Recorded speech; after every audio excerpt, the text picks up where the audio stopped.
Most business owners believe that growth is the hardest part of building value, that if revenue is rising, the business is getting stronger. But what they don't realize is that inefficiency quietly erodes valuation, even while the company is growing. And by the time it shows up in the numbers, correcting it is far more expensive than anyone expects. In this conversation, we're going to unpack why efficiency now matters more than growth alone, and how leaders miss the warning signs, and what changes you can do, and when valuation becomes the lens, not just the revenue, how it benefits you. I'm Doug C. Brown. We're going to be speaking with Bill Bither. This is the CEO Sales Strategies Podcast. Hey, Bill, welcome to the CEO Sales Strategies Podcast. Thanks so much for being here today. Thank you, Doug, for having me. Excited to be here.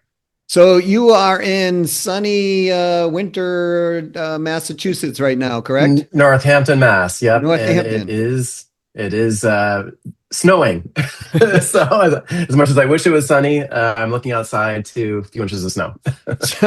So folks, Bill and I were joking because I'm actually from Massachusetts, born and brought up there, and we know the weather. And I happen to be in a warmer climate right now, and so we invited Bill over here to escape that. Those of you who are in the New England area or in those cold, dark areas for the winter, I recommend you get out for some sunshine. So we try to do it a few times a year. That's awesome.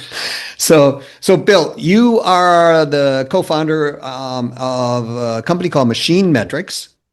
Why don't you tell everybody? I love what you guys do. It's so, like, I never would have thought this up myself. So why don't you give people kind of the backstory of what Machine Metrics does, and we'll go from there.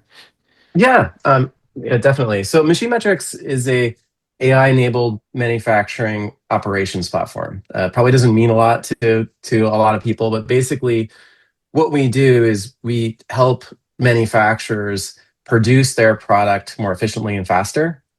And the way that we do that is that we connect to machines, we connect to people and your systems, and we provide visibility and analytics and solutions to help you execute better on the factory floor. So if I understand correctly, we connect to the machines. It will tell us things like, hey, we have too much downtime on this line, or we're not as productive as we should be here, or I don't know, maybe. Yeah, I guess another way to look at it is like where manufacturers really struggle is really in execution. They do pretty well in planning their work. They usually do pretty well in figuring out what they need to make. But when it really comes down to making the parts, you rely on people, you rely on machines, and there's a lot of unplanned downtime. Schedules change, setups run longer than you think, and then within hours or even sometimes minutes, you're not running to your schedule. So we pull in that data in real time, and then make sure that your systems are up to date, and then provide automation so that your team, your workers, don't have to be sitting there entering in data all the time, every day, to keep your systems up to date. It's automated. And we use AI to really help you with that. With all the data that we capture, we can really drive a lot of real-time execution. So it's faster, it's more predictable, and we've seen tremendous amount of traction over the course of the years that we've built Machine Metrics. Well, I suspect you have, because really what I'm hearing is we're improving the effectiveness and the efficiency of the daily working operation of the business, really, when it comes down to it, right? Exactly. Yeah. So it's what we can do with a real-time data. I mean, typical systems are very much looking at the past. They're not real-time. It's more transactional. For example, a machine operator at the end of their shift would have to type in their output, how many parts they produced, how many were scrap, and then your system then reports on that the next day. And it's really hard to keep that up to date. Whereas with Machine Metrics, we've automated that, where the data comes right from the machine. It essentially informs the system of what's being made, and then the machine operators can essentially validate that everything is right and everything works in real time. And then your schedule also is up to date in real time. So if you have a delay, in one of your machines or one of your work orders, you'll see that up to date. And then through our analytics, we can suggest to your scheduler, hey, like this job is going to be late. We might want to either shift it around or let the customer know that there's going to be a problem. And these are really the challenges that our customers are seeing every day that we can alleviate through IoT connectivity and the real-time execution that we offer. So, all of you listening, write down, how would you like to have more efficiency on the amount of time that your employees are using or yourself, less money spent out because you're being more effective, um, lower energy, if you will, and time, people, effort going out the door, and everything creating higher effectiveness for you, i.e., you're improving your EBITDA. Yeah, I mean, you essentially are. I mean, if you really look at it, what's driving a lot of this efficiency gains in manufacturing is that you want to be able to produce more with fewer people. And these technologies are driving that even harder. To remain competitive, you have to invest in more modern equipment, but also in more modern systems. So essentially, your one machine operator, back not even that long ago, a decade or two ago, they would operate one machine. Now you're seeing a whole factory floor that will run lights out, where you might have one or two people that are keeping the machines running, and you need data to be able to manage that. So that's really where manufacturing is heading. And depending on the use case, it could be one operator per three machines or 20 machines, or if you have an older legacy process, maybe it's one operator to a single machine. But essentially, that's really what's driving improved efficiency in manufacturing is fewer people, more output, and it's helping us remain competitive with competition from outside. Again, we're lowering our labor cost and we're improving our effectiveness of the process. And again, we're widening those margins. This is how that how did as a founder, how did you guys think this through? I mean, this is like a lot of people I'm sitting here probably thinking, okay, this makes a lot of sense for my business. Yeah.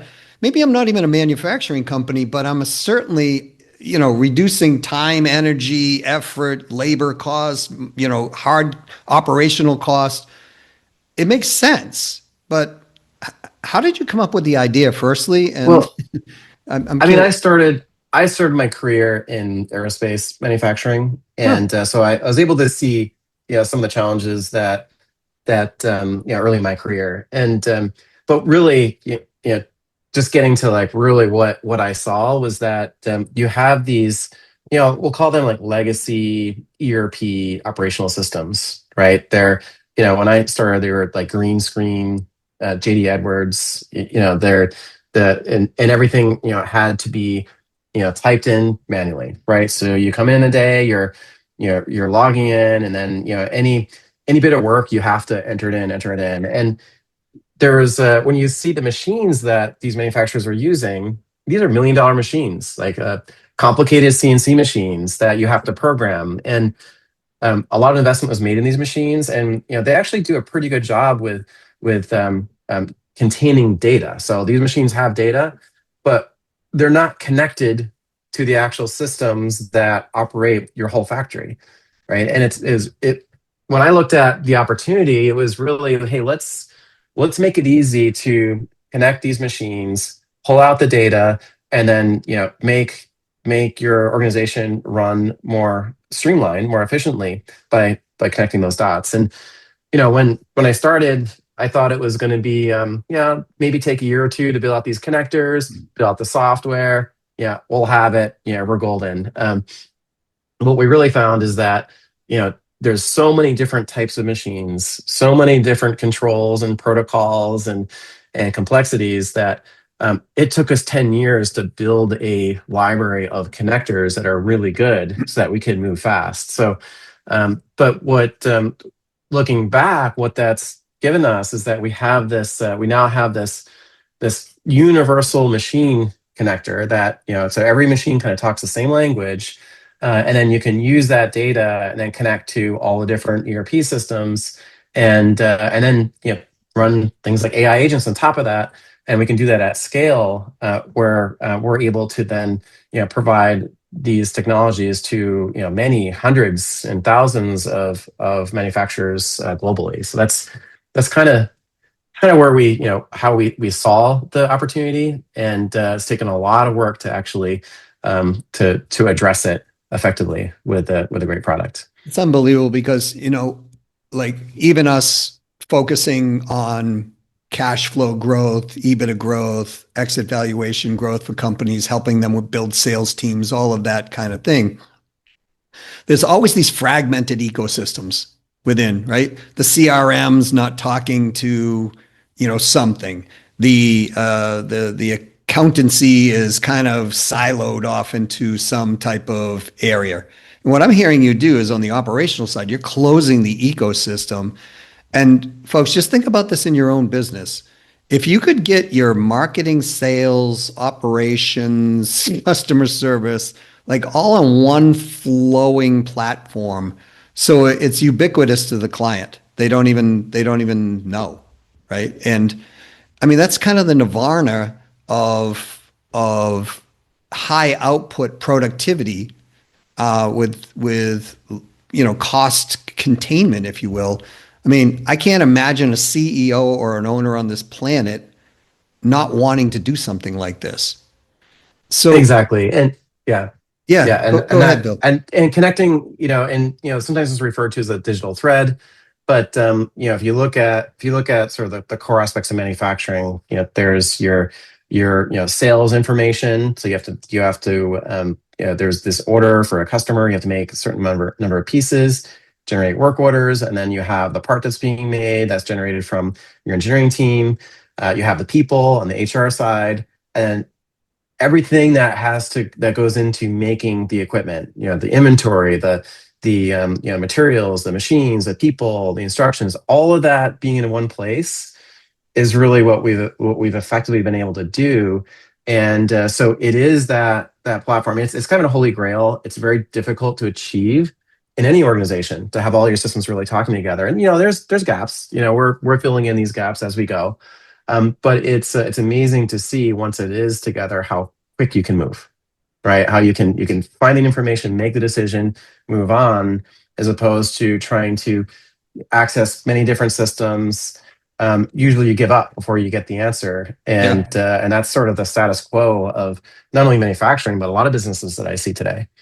Yeah. So, I mean, when we translate it more on the sales side, it's speed to sale, speed to close, right? So, speed to, and when we're doing this, CEOs, owners, write this down. When you're doing this, and you can do this on any aspect of your business, when you look at it as Bill, you guys have on the manufacturing side, on the operations side.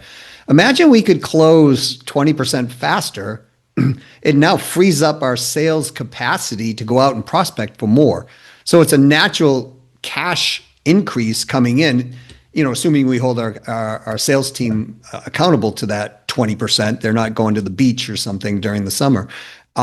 So, and I want to go back to something because you said something so critical. It made me laugh because I had a mentor when I was growing up. He had a $350 million company. I sat with him one day and he said this to me. He said, Doug, things are always going to take you 2 to 3 times longer than you figure, and they're going to take you 2 to 3 times more cost involved than you Mhm. figure in anything. And you said this was going to be like maybe a 2 year, 3 year project, you thought. Now it turned out to be 10 years. What advice can you give people? Because most people would give up through that process, Bill. They'd be like, "Oh my gosh, this is taking too long." Or, what advice can Well, you give to owners that are in that I position? think Well, and I kind of come from like sort of the tech perspective, where you have some companies out there that just grow super fast. They're growing at 100, 200, 500%, for the first few years. And next thing you know, and you've seen that in the AI era as well, where you have a few companies that are 2 years old that are Yeah. 100, 200 million in revenue. Yep. And so those are the big problems that you can solve, that are like one in a million, that usually there's only a very specific point in time that it makes sense. And then you have thousands of competitors that are tackling that same space. So speed is everything. Right. And then I feel like that's a very tiny percentage of problems that are solvable in this world. Most of the rest, right? These are more, I guess, vertical problems. Manufacturing is a pretty big vertical for us, but still, Right. it's a vertical problem. And, it usually takes many years to build the expertise, not only from the people, but the systems, and to build a really valuable company. From what I've seen, is that it is a 10-year project at least, Right. right? So, I guess I knew I was in it for a while. I just didn't realize how difficult the machine connectivity would be in our specific case. And now we're doing the same thing on ERP connectivity. So that 2 to 3 years, we're still improving our connectors, and we always will, right? So it's just problems that you look at, if you really want to be great, put 10 years into it, and then you can build, I'd say like a healthy business around it. My first company took 9 years. I sold it. I'm over 10 years, I guess 11 years in machine metrics. And yeah, it's been a really great experiences being able to build real value. And we've recently achieved profitability, EBITDA positive. So that as well Yeah. is I think ties into your podcast. But yeah, it's been a great road. Yeah, and I think that's a great message for people. When a lot of times people will reach out to us to help them build teams, like sales teams, right? Hmm. And I'm always talking to them about you. There's got to be a level of patience. You want high producing salespeople, but you want them within a week. And it's like, it's a process to find these people and to get them onboarded and trained. And it usually takes longer than most people figure. And so I've got to Yeah. explain that same process. And I'm hearing this in the business growth aspect of what you're saying. It's like, look, we built our first company in 9 years, built it successfully, solid, sold it, right? Which is a triumph in itself that a lot of business owners want to do. And I find a lot of times they build so fast they don't look at the obvious, and then when they sell their business, they're leaving millions and millions sometimes or more on the table because they haven't done what you're doing here, which is building in operational efficiency and making that business, work as a business versus a founder built on the back type business, right? Yeah. Um, Yeah. And there's a very few companies like the ones I mentioned before where you have to be growing at like 100, 200% every year, right. where you're not profitable and be valuable, right? So we recognize that because, so Machine Metrics is my second company. This one's VC backed. My first one was bootstrap. But my first company, always profitable, right? We always had to keep that in mind. Yep. This company, it took us 10 years to get to profitability because we used the investment, because there was so much to build to get the product to product market fit, Yes. until before we could actually become profitable. And we had to make some pretty big changes to finally get there. But once we did, the opportunities have just opened up tremendously in terms of investment, strategic buyers, lending, all of the above. It's all there. So it's been a really great transition for us. Yeah, I just had a conversation with a friend of mine who built a software company, and it took him 7 years to get there to exactly what Yeah. you're talking. And he said the same exact thing. Now that we built the machine the right way, all of these opportunities that if we had tried 2 years ago, never we would have been able to support those. Though, and now they've grown by 50% in 2025, and I'm hearing the same theme over and over. I think the message I'd like everybody to get is delayed gratification isn't a bad thing. Now, when you're struggling, as a startup company or a process, a company where you're constantly like, oh my gosh, how am I making payroll this week and things like that, the stress levels are always there. But as long as you're doing the right things about what I'm hearing you say, that day will come where that delayed gratification kicks in, and now you're getting that hockey stick curve in growth, profit, and valuation out of the process. Is that an accurate statement, or do you have anything to add to that? Yeah, I would say it is. I mean, for there is a very different. It's very different when you have a VC company. You have investors Yes. that want to push for growth, and I would say that we prematurely spent money on sales, marketing before the product was ready, Yep. and we burned more than we should have a Hmm. few years ago, right? Yep. So, that sort of that it didn't set us back, I would say, but it was a lesson learned for me, given that when you don't have the investment, you're kind of forced to be profitable. When you don't have to be, you still have to think about it, right? And so I kind of took the advice from the investors a little, too much to heart, and then a couple years ago, I just reversed course back to my bootstrap days, and it's been the best thing ever for us because we continued our rate of growth. We're not growing at 100% anymore, but 40, 50% is definitely is a really really great company that's profitable, right? You're talking about rule of 40, like that. That's a place that you want to be, and it was it was very difficult to get there. We actually our headcount is half of what it was 3 years ago, Hmm. Hmm. but our revenue is more than double, and that's what it took for us to get to profitability. So not a lot of some tough decisions, some people that didn't understand, but everyone gets it now. So and is that the lesson that you learned from this process? Like if we could say the lesson I learned was going back to traditional building strategies where we always look at the profit side of the business, no matter how much cash you have in your business. Is that? Well, yeah, I mean, I think there's a growth is going to be worth more than profitability any day, Hmm. right? So rule of 40 is, your annual rate of growth versus your profit margin, Right. right? So you add them two together and that'll give you 40%. So your ideal, you so the way that we're sort of running our business now is that we're pushing as much as we can to be break even or 0% or maybe a little bit over, and then and maximize the growth. And that will, as a software company, that maximizes our revenue. So it's about where we are. We're kind of like we're hovering on that break even, a little bit more profitable, but our growth we're pushing, Right. and we can do that through. And what's been interesting is like, the other aspect of that is a few years ago, the way to grow was more you got to hire people, you got to hire sales, marketing, spend more, spend more.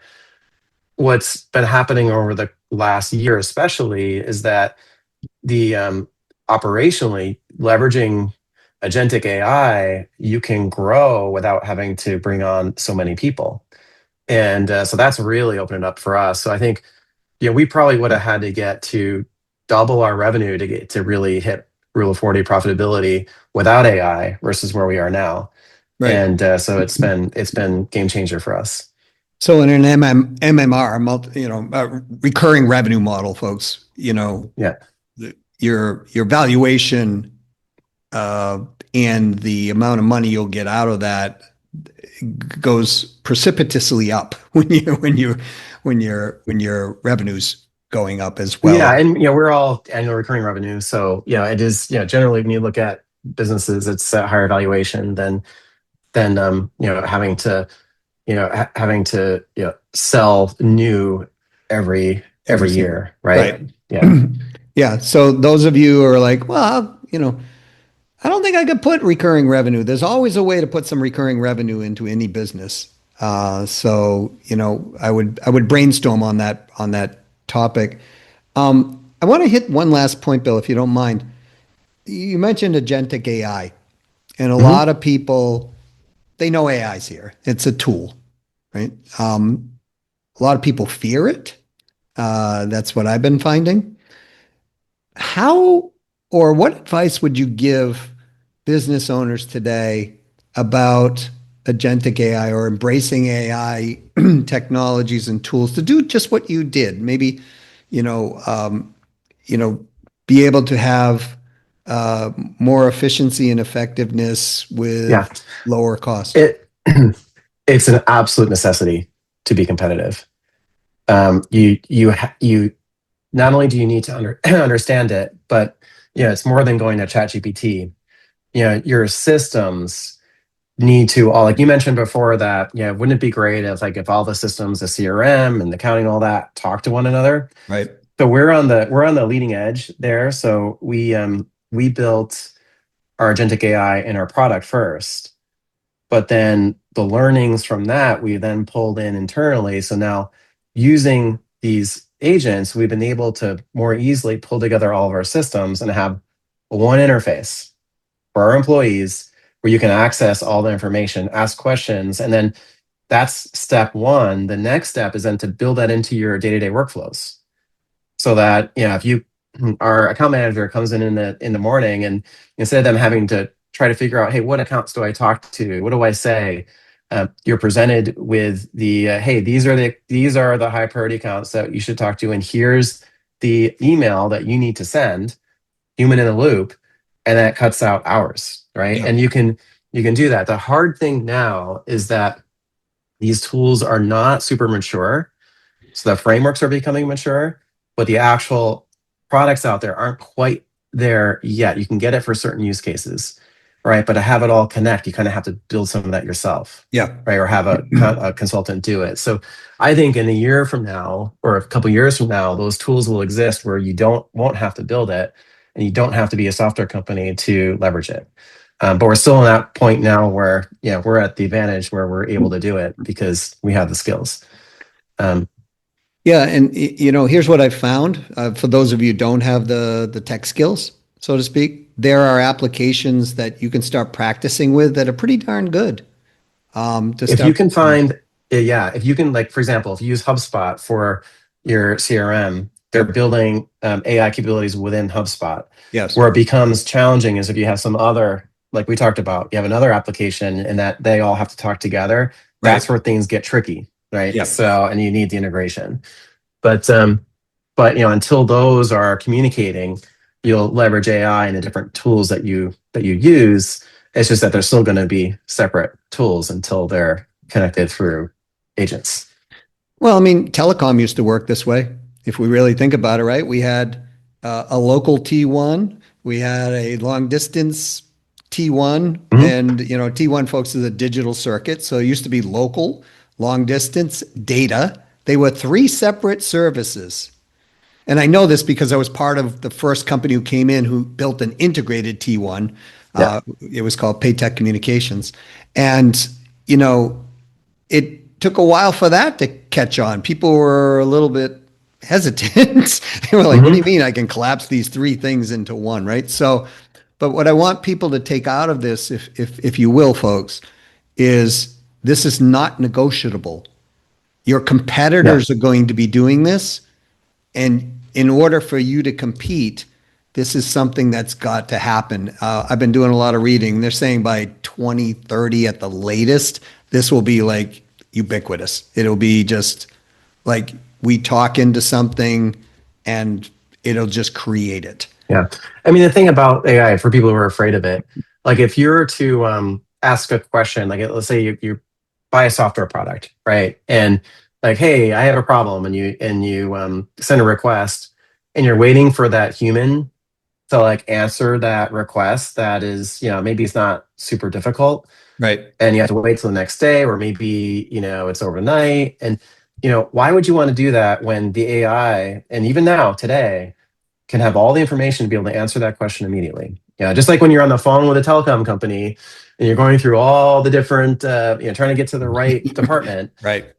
So that the great thing about the AI is you train it and it has all the knowledge of your business operations, whatever it is, and that question can be answered right away. So that's where consumers are starting to expect that now.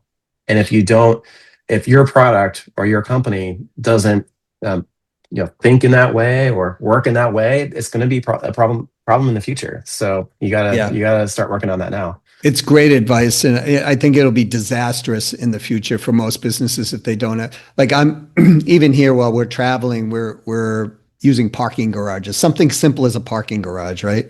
But here where we are, it's in Europe. Um, I go up, put my plate into an app, and it answers all the questions. Everything is processed. I'm not talking to one human being. I get to the parking garage. It recognizes my license plate, opens up the parking garage, lets me through, reminds me of the time that I have left on my app in the parking garage. And when I leave, it recognizes my plate and then offers me either the amount of money I need to invest to get out of the parking garage, or if I'm within that time, it just opens the gate and I'm out. And that's the user experience that you want and consumers expect. Like in that example, I go to my local town in Northampton and I have to remember, even though there's an app, I have to Yeah. remember to go like find what like location I'm in, put in the location Right. number, and then remember like which license plate or what car I'm driving, put that Yeah. in right. Credit card is in. If I don't do that, I'll get a ticket. Like Yeah. it should just work. Like just bill me when I'm parked, right? So I have the same feeling in my home city in the United States too, because I go there and I have three different vehicles and it's like, wait a minute, I've got to go through that app just like you're talking about. And I have yeah, walked into restaurants and forgot to yeah, actually put that in. Thank goodness I didn't get a ticket, but I'm in the restaurant going, oh my gosh, and I have to go through that thing. But yeah, it's seamless here. yeah, And the reason I brought that up is everybody can kind of relate to something like that. It's a very simple thing. But in our businesses, people are expecting these things. And yeah, they're, especially like I'm older, right? I'm in my early 60s compared to some people. But the people who are growing up with this technology, they're not even thinking like this is supposed to be different. They're thinking this is just how it works. And this is what all is happening, yeah. folks, underneath the surface of the water, and it's all coming to the surface. So, And, uh, and the thing about it is it really does work. yeah, This is not just this isn't just a phase. Um, AI works, if it's trained well. And there's a plenty of yes, AI that doesn't work. yes, So but when it does work, it's going to, it can be revolutionary to whatever that process is. And, and it will change the workforce, right? yeah, So, so lesser skilled, like administrative type work, engineering work is changing. Service work will be there, but yeah, it's definitely, yeah, we're living in an interesting time right now. yeah. I think it's and in like all technology, it takes a little time to adapt and people to say, okay, I feel good with this. But the reality is, this is moving way faster. I believe it took Yeah, 13 years for the ATM to actually take hold in full. This is like 1/4 of the time of that, that's already starting yeah. to take hold. People thought the ATM would steal their money and then never get it back, that type of thing. So, Bill, how do people like they want to get a hold of machine metrics, they want to learn more about what Yeah. you do? How do they do that? I mean, really, our website, machinemetrics.com. You can also go to LinkedIn. Yep. You can message me as well on LinkedIn. It's Bill Bither. But yeah, if you're a manufacturer, discrete manufacturer, we're happy to talk to you and or share ideas. Yeah, that would be the best way. Awesome. Bill, I want to thank you so much for being on the CEO Sales Strategies podcast, bringing your A game to the and helping people out here. Folks, I would re-listen to this, pull the notes out of this for you. By the way, you can use AI to do that if you want to do that. And I would make this a study because this is something, there's a lot of nuggets in this particular podcast. So, Bill, thanks again for being here. Thanks for having me. Hey everyone, if this conversation has made you pause and question whether growth alone is actually helping your business or quietly hurting it, that pause matters, right? Because the real risk isn't slow growth, it's discovering too late that inefficiency has been draining your cash flow, compressing your EBITDA, and weakening the valuation of your company all at the same time. I know that's not great news, but if you want to clarify, is this happening to you? Why don't you email me at doug@ceosalesstrategies.com. Let's set an appointment and discuss your particular situation. Doing so has helped lots of business owners see where the efficiency gaps are already impacting their cash flow, their EBITDA, and their valuation long before those costs become impossible to ignore. Don't wait till those costs become impossible to ignore. That's when it really, really gets painful. And if you know another business owner who's focused on growth but struggling with cash flow or margins, please share this episode with them. These are the conversations that protect businesses before the numbers force the issue. It's super painful when we get there. Some of you already know that fact. Now, if you love this episode, please give it a 5-star review. I'd be so grateful. And as always, go out and sell things, right? Sell a lot of it. Play win, win, win. They win, you win, someone else wins. Do not discount if you don't have to. And in almost every case, you do not have to. You just have to create more value perception for your buyer. This is Doug C. Brown with the CEO Sales Strategies Podcast saying to your success.